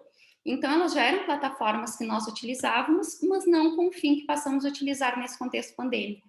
Antes era algo mais, né, para social ou para marcar compromissos, e agora a gente está fazendo uso dessas plataformas para, de fato, fazer a aula acontecer, fazer reunião, evento, para fazer coleta de dados, né? Existem outras plataformas mais elaboradas, né, como o Moodle, né? Tem o Classroom que a gente usa no contexto da universidade, né? Mas essas que eu acabei falando anteriormente, elas parecem ser plataformas de mais fácil manuseio, né? De mais fácil acesso também para a maioria das pessoas. Então, além dessas perspectivas, outro instrumento muito utilizado nas nossas pesquisas, pode passar o slide, por favor, Guilherme. Outro instrumento utilizado são os questionários, né? Então, a aplicação de questionário, e eu estou me apressando, que eu sei que meu tempo está estouradinho, né? Que antes envolvia todo um custo financeiro e ambiental para impressão, mais o custo para deslocamento, e quando eu falo em deslocamento, né? Que eu acho que eu já falei várias vezes aqui, eu não me refiro só, né? Ao ir até lá, mas além assim da passagem, tem a questão da alimentação, da hospedagem, né? Então, é um custo alto, né, para ir até os locais de coleta. Então, passou a ser feito pelo Google Forms, né, ou outros formulários que são passíveis de serem preenchidos eletronicamente, né. Nós poupamos no material, no custo e no tempo de deslocamento. Nós poupamos no tempo que seria desprendido para passar os dados escritos, preenchidos para o computador. Sem contar que a maioria das plataformas para coleta de questionários geram resultados quantitativos automaticamente, né. A parte numérica. Então, a gente acaba podendo desprender mais do nosso tempo na análise qualitativa, de fato, desses números, desses dados, né, que de fato é o que mais importa. Então, ele já traz esses dados brutos, né, colocados lá, a gente não precisa transcrever, que é uma etapa importante, mas que toma bastante tempo e tira, né, o foco, às vezes, do que é o mais importante de fato, que é a análise qualitativa que a gente dá a esses dados depois, né, claro, dependendo do objetivo de cada um. E além também da ampliação do território da nossa coleta, da nossa amostra, pois se antes nós tínhamos que depender da questão geográfica, né, para fazer a escolha dos nossos sujeitos, pensando justamente todos esses custos, a gente agora tem não tem mais essa questão de deslocamento, a gente pode fazer por meio desses formulários, né, e faz com que a nossa pesquisa ela possa chegar mais longe, né. Um exemplo disso, inclusive, é essa mesa aqui, nós estamos com a professora Mariana, lá de Buenos Aires, né, e estamos todos conectados no mesmo momento. E aí aqui eu até coloco nesse slide, então, essas possibilidades, né, que é possível fazer, então, por meio dessas plataformas. O grupo colaborativo, né, era algo que já acontecia um pouco mais nesse contexto, eu acho que foi mais tranquilo, mas enfim.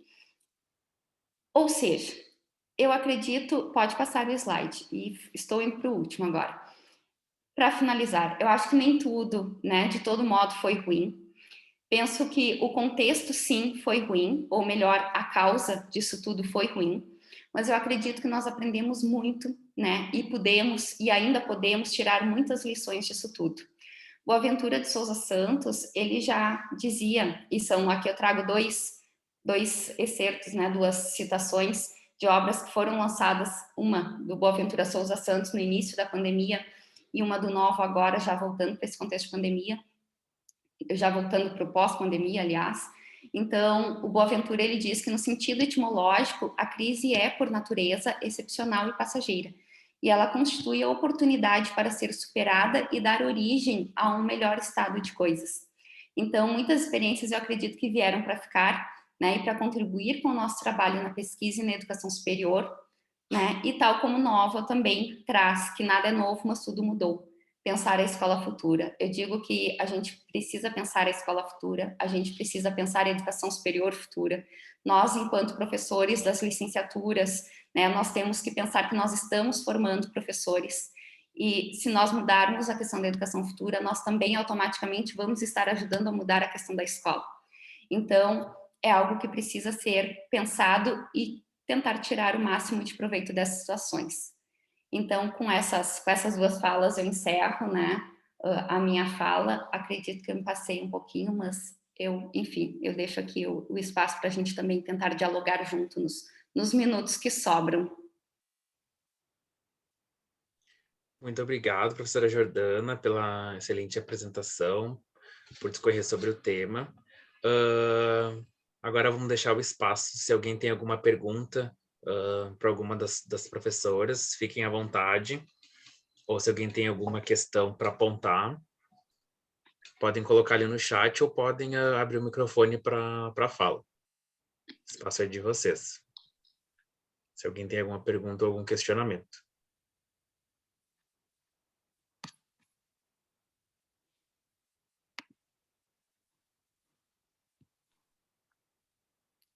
Ok. Se alguém não tem uma pergunta, eu tenho uma pergunta para a professora Mariana. Eu queria saber como é que, nesse atual contexto, né, como é que está a situação do ensino superior agora com a questão da pandemia, né? Se já voltou, se já teve o retorno presencial, ou como está tendo, porque aqui a gente já tá vivenciando, né, esse retorno gradual, a gente voltou com as aulas híbridas, então ainda a questão do uso de máscara, apesar de existir legislação que não obriga mais, então como é que está o processo na Argentina, né, em Buenos Aires? A ver, primero un gusto escuchar a la profesora Jordana, un gusto, muchas gracias por tu presentación y gracias Guilherme por la pregunta. Acá se están viendo diferentes situaciones. Creo que en las universidades más grandes el retorno no fue necesariamente gradual. Pasamos de estar virtuales en noviembre de 2021 a estar full presencial en marzo de 2022. Y esto genera una suerte de retorno, para mi gusto, al pasado, ¿sí? Donde no necesariamente las cátedras están diciendo mantengamos todo lo que, por ejemplo, desarrollamos para la virtualidad en los últimos 2 años. Y es tremendo porque desarrollaron muchísimo. Entonces, creo que ahí hay un problema, creo que hoy escuchaba a Fernando Hernández que decía, bueno, hay que entender, cito a Fernando Hernández, que este es un momento de transición y que la gente retorna a la presencialidad plena muy cansada, muy cansada. Entonces, bueno, eso tal vez no está ayudando. Ahora bien, la legislación en Argentina permite que hasta el 30% de la propuesta de una materia presencial pueda hacerse virtualmente. Entonces, en nuestro caso, en mi facultad, dijeron, ustedes pueden optar por el 100% presencial o hacer un 70-30. 70 presencial y 30 virtual, que es algo que estaba antes de la pandemia. Yo creo que todos los que optamos por hacer 70-30 estamos ofreciendo experiencias más contemporáneas que los que optaron por volver al 100% presencial. Y me parece que ahí es donde hay un margen para experimentar, para buscar, para pensar lo que sigue. Ahora bien, algunas universidades más jóvenes, que no están necesariamente en las grandes ciudades, encontraron que tienen más alumnos si mantienen las ofertas virtuales, más estudiantes. ¿Por qué? Porque, por ejemplo, para los estudiantes que viven en un pueblo y que antes tenían que viajar para estar en la universidad, alquilar un departamento, lo que fuera, se abrió la ventana de decir, bueno, ¿por qué no puedo hacer la carrera virtual? Y están generando presión. Entonces, estas universidades más pequeñas, más jóvenes, más innovadoras en un punto, o con menos historia, dijeron, bueno, vamos a dar todas las alternativas. El que quiere 100% virtual, que esté el 100% virtual. El que quiere 70-30, les hacemos 70-30. E incluso algunas se acogieron a la reglamentación de educación a distancia para hacer las carreras a distancia, es decir, con poca o nula presencialidad. Entonces, a mí me parece que hay una experiencia más interesante en estas universidades, que están diciendo, no hay un único modelo, no hay un único modelo. La misma universidad, la misma currícula, incluso el mismo equipo docente podría ofrecer 3 modalidades. Por supuesto, esto implica más carga para los docentes, y eso hay que reconocerlo en las condiciones laborales de los docentes, hay que reconocerlo en los salarios de los docentes, e implica toda una discusión. Pero lo que empezó a pasar a partir de esta convivencia de diferentes definiciones para la presencialidad plena, es que ahora el Consejo Interuniversitario Nacional, que es donde están todas las universidades de la Argentina, las públicas, discutiendo, abrió la discusión sobre la reglamentación. Y me parece que ahí es donde se va a jugar como una definición importante de lo que sigue. Este tema está en la agenda. Yo no sé si lo mencionaron en el evento, pero estos 2 días tuvo lugar la Conferencia de Educación Superior en Barcelona, organizada por UNESCO, ayer y hoy, o ayer y anteayer. Y uno de los grandes temas que se está discutiendo en la conferencia, o que se discutió en la conferencia, es cómo se va a dar la convivencia entre las propuestas exclusivamente presenciales y las virtuales. Y bueno, cómo van a ser las combinaciones, ¿no? Creo que ese es uno de los grandes temas de este momento. Y para quienes hacen investigación y para los doctorandos, bueno, acá se abren posibilidades de investigación enormes, enormes. Va a haber temas para investigar en la próxima, va a haber objetos de investigación para la próxima década con esto. Gracias. Eu que agradeço. Não, eu faço até essa pergunta porque a gente também voltou aqui com a presencialidade de modo híbrido, né? E como eu tenho mais experiência com a educação básica, né?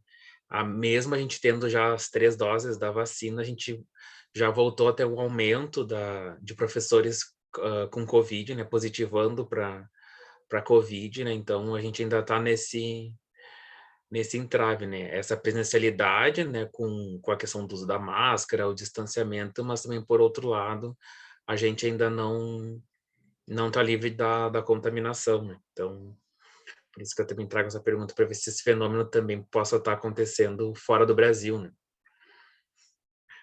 A outra pergunta, a Lorena perguntou se para a professora Jordana, se no PPG se manteve as aulas online ou estão no formato híbrido ou já voltou tudo na presencialidade. Primeiramente, eu tenho que mandar um beijo para Lorena e para Carol, que eu vi também comentários. Saudade, meninas. Nós estamos no formato híbrido ainda e, na verdade, nós estamos com as atividades dependendo de cada contexto. Com a turma PCI, que é essa lá de Rondonópolis, nós estamos fazendo as disciplinas obrigatórias lá em Rondonópolis, mas de forma condensada.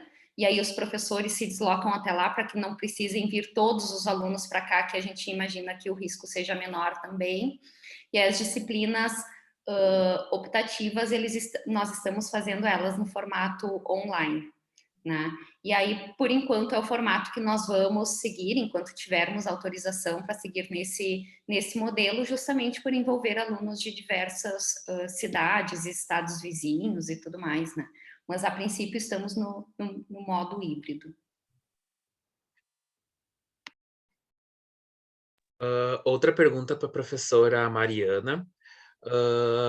Sobre o metaverso que você se referiu, a universidade utiliza essas ferramentas nas aulas? No, definitivamente no, pero digo, empezamos a pensar en términos de lo que viene, ¿no? Siempre nuestra búsqueda, porque la materia es tecnología educativa, es empezar a experimentar con lo que viene. Entonces, por un lado estamos estudiando todo lo que está apareciendo sobre metaverso, por otro lado estamos mirando algunas aplicaciones, digo, a ver, en un cierto sentido, no sé si lo recuerdan, pero el desarrollo Second Life, que fue bastante popular hace unos años, permitía tener una suerte de metaverso, y algunas universidades lo adoptaron, incluso creo que todavía lo siguen usando para ciertas actividades. Después hay, me parece, una interesante potencialidad en Minecraft, por ejemplo, que es un entorno muy conocido por los estudiantes y que arma mundos, ¿no? Esa también es una manera de pensar el metaverso. Y después estamos viendo algunas aplicaciones, como por ejemplo AltSpace VR, ahora les voy a poner aquí el link, que permite hacer exploraciones preliminares con metaverso, y nosotros tenemos la decisión de hacerlo, ¿no? De ir a experimentar ahí, porque creemos que hay que llegar primero, porque si no lo que pasa es que después alguien dice, este es el metaverso para educación, y nosotros queremos ser nosotros quienes generemos las exploraciones, hagamos las indagaciones, documentemos nuestras experiencias y las compartamos como resultados de investigación. Entonces, estamos mirando, por ejemplo, este desarrollo de AltSpace VR. Dicho esto, hay algunas universidades que ya están pensando en construir sus propios metaversos, ¿no? Entonces, por ejemplo, aparece una idea que tiene que ver con decir, bueno, así como mi universidad está físicamente en la ciudad, encarnada en el territorio, hay otra universidad, su réplica, que está en el metaverso. Yo creo que esas son cosas que vamos a empezar a ver en los próximos años y que tenemos que estar súper atentos. Y tener nuestra propuesta desde la universidad para abordar estos desarrollos. Thaís, gostaria de fazer uma pergunta. Thaís, por favor. Boa tarde, colegas. Boa tarde para as professoras Jordana e para a professora Mariana. Eu tenho uma pergunta para a professora Mariana. Professora, boa tarde. Tem um livro de um neurocientista, o Michel Desmurget, não sei se a senhora conhece, A Fábrica de Cretinos Digitais, e onde ele aborda, né, ele conta das pesquisas que falam que as últimas gerações estão menos desenvolvidas, né, cognitivamente do que os pais eram há mais anos atrás. E isso eles atribuem ao uso das tecnologias em excesso, de uma forma, né, desorganizada. Então, assim, diante desse tipo de notícias, como que a senhora vê essa conciliação entre a expectativa que nós, professores, temos em relação ao protagonismo e a responsabilidade dos alunos, né, e em relação à sua própria aprendizagem, em meio a essa cultura em que acaba se acreditando que não é necessário fazer leitura, estudos mais demorados, né, onde se quer tudo mais pronto, né, e onde se acredita também que a gente não precisa mais estudar para ter retorno financeiro e nem para ter reconhecimento, né, dado os youtubers ou, né, essas novas profissões que têm se desenvolvido, se apresentado. Então, queria saber um pouquinho da sua opinião em relação a esse assunto. Gracias, Obrigada. Thais. Muchas gracias por tu pregunta. Nosotros desde hace mucho tiempo reconocemos que en materia de tecnología suele haber posiciones binarias, ¿no? Los que están a favor y los que están en contra. Eso a lo largo de la historia se actualiza hasta en ciertos nombres, ¿no?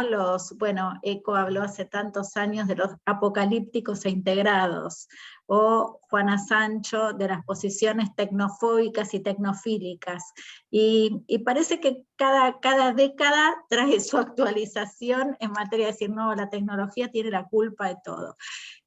Yo creo que es cierto que en este momento miramos con preocupación las formas de consumo que tienen que ver, por ejemplo, bueno, desde con las noticias falsas hasta con el bullying, lo miramos con preocupación y creemos que hay que trabajar críticamente para que esto no suceda. Pero ¿desde dónde se trabaja críticamente? Desde el sistema de educación formal. Entonces, frente a ciertas tendencias culturales, lo que nosotros tenemos que hacer es construir propuestas en las que los estudiantes se relacionen con la tecnología de manera crítica, que puedan crear tecnología, que puedan generar modelos que son distintos de lo hegemónico, ¿sí? Por ejemplo, me interesa mucho la posición de Nick Snirce, que en un libro que se llama Capitalismo de Plataformas, que dice que lo que tendríamos que tratar de hacer es construir plataformas que sean antihegemónicas. Entonces, para mí todo eso es el desarrollo del pensamiento crítico, creativo, de diseño, que hay que ponerlo en juego en la universidad, porque no podemos esperar que las plataformas comerciales hagan esto por nuestra cuenta. Esto es nuestra responsabilidad como educadores.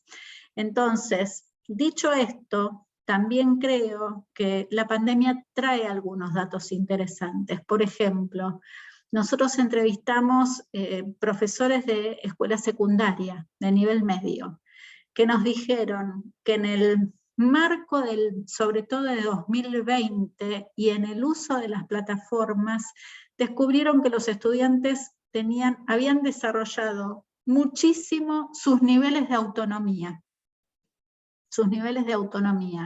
Y también de autorregulación. ¿Por qué? Porque la escuela les marcaba todo el tiempo el ritmo y los ayudaba todo el tiempo y el docente estaba todo el tiempo al lado. Con el distanciamiento y la virtualización empieza a parecer que los chicos pueden resolver muchas más cosas solos que los que podían resolver antes. Entonces me parece que ahí hay algo para tener en cuenta. Hay una muy vieja investigación de Salomon Gloverson y Smith del año 1992 que miraba en qué momentos cuando trabajamos con la tecnología generamos residuo cognitivo. ¿Esto qué es? No es lo que puedo hacer cuando tengo el teléfono en la mano, sino lo que me queda de haber usado el teléfono cuando lo dejo de usar. Un residuo cognitivo del uso de la tecnología. Y en esa investigación lo que quedaba claro es que los estudiantes generaban residuos cognitivos cuando usaban la tecnología acompañados por sus docentes. ¿Por qué? Porque para que el residuo cognitivo se generara, tenían que tener atención deliberada y control consciente, estar mucho más concentrados, estar mucho más atentos, y eso pasaba cuando estaban sus docentes al lado. Entonces, siempre estáis para volver al mismo punto. Primero, corrernos de las posiciones binarias y decir, bueno, si nos preocupa la tecnología, la respuesta a eso es una construcción crítica que hacemos desde la pedagogía. Y es formativa. Y es formativa para que nuestros estudiantes sean críticos, sean creativos, desarrollen tecnología, tengan altos niveles de autonomía, de conciencia, piensen la colaboración en un sentido de solidaridad. Esto no va a venir de las plataformas per se. Esta es nuestra construcción. Gracias, Thais. Agradeço, concordo também. É muito importante esse desenvolvimento da autonomia, por a gente construir isso com os alunos, né? Obrigada. Gracias. Mais uma pergunta, a professora Jordana veio aqui no nosso chat. Vimos os professores da educação básica buscando recursos para diversificar as aulas online, mas na universidade muitos professores apresentaram resistência aos novos recursos e foram para o ensino remoto dar as mesmas aulas que davam no presencial. Como ela viu isso no teu contexto? Na verdade, era bem o que eu trouxe até durante assim, a fala, era pensando justamente nesse sentido de que, enquanto professores da educação superior, nós deveríamos tentar quebrar, e da educação superior, sobretudo quem atua com as licenciaturas, nós deveríamos ser quem oferta uma formação continuada também, né, aos professores, justamente quebrando essa resistência para o novo, pensando na emergência e de como isso vai refletir lá na educação básica. Então, por isso que eu penso que, mesmo na educação superior, falte talvez ainda uma formação para que esses professores também quebrem. E aí eu não fico julgando, e como eu disse antes, também não julgo os professores, eu acho que tem que ter uma oferta, e tem que ter uma oferta também para a educação superior, para que ela entenda a pertinência do papel dela desenvolver isso enquanto educação superior, para daí a gente também poder cobrar da educação básica que seja diferente, entende? Mas realmente tem uma resistência bem grande ainda, ou por não saber como fazer, ou por uma questão, às vezes, do comodismo. Então, eu acredito que nessa questão de pandemia, o que a gente tem que aprender é que, passando ela, a gente não pode voltar a fazer as mesmas coisas, e também a gente não pode simplesmente estar do outro lado da tela, fazendo as coisas como a gente fazia no tempo de aula. Então, a gente tem que tentar tirar proveito disso, para que a gente trabalhe com os nossos alunos de uma forma diferente, atendendo justamente essa geração diferente, tão tecnológica que a gente tem nas nossas escolas, né? Não sei se respondi.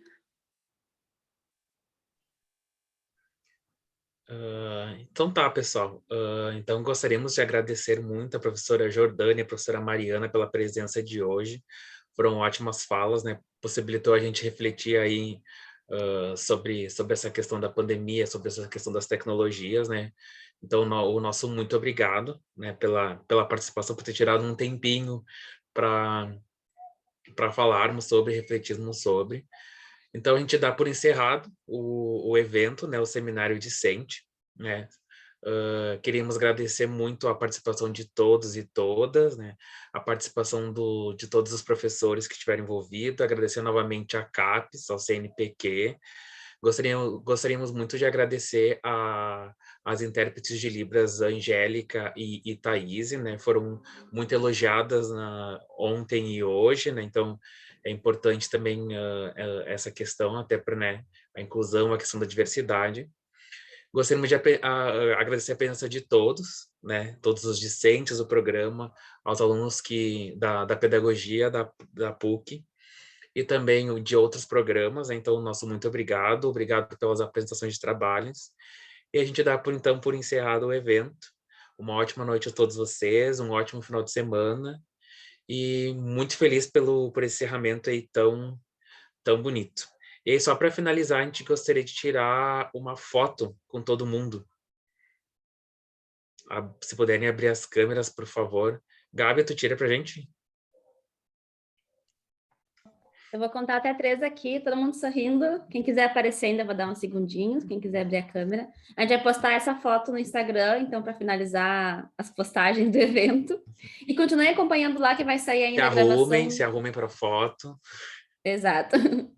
Vai sair a gravação dessa sessão no YouTube, então eu vou disponibilizar lá no Instagram. Então, já tem muitos rostinhos, eu vou contar até 3. 1, 2, 3 e... Segurei aí para ver se deu tudo certo. E foi. Certinho. Muchas gracias por la invitación, un gusto estar acá. Nós que agradecemos. Gracias, buenas tardes. Obrigada pelo convite, parabéns pelo evento. Certamente foi muito lindo. Eu fiquei Muito obrigado, Jordana, a gente que agradece. pelas minhas orientandas que foram trazendo muitas notificações. Un gusto, Jordana. Hasta pronto. Um prazer, professora Mariana. Igual, hasta luego.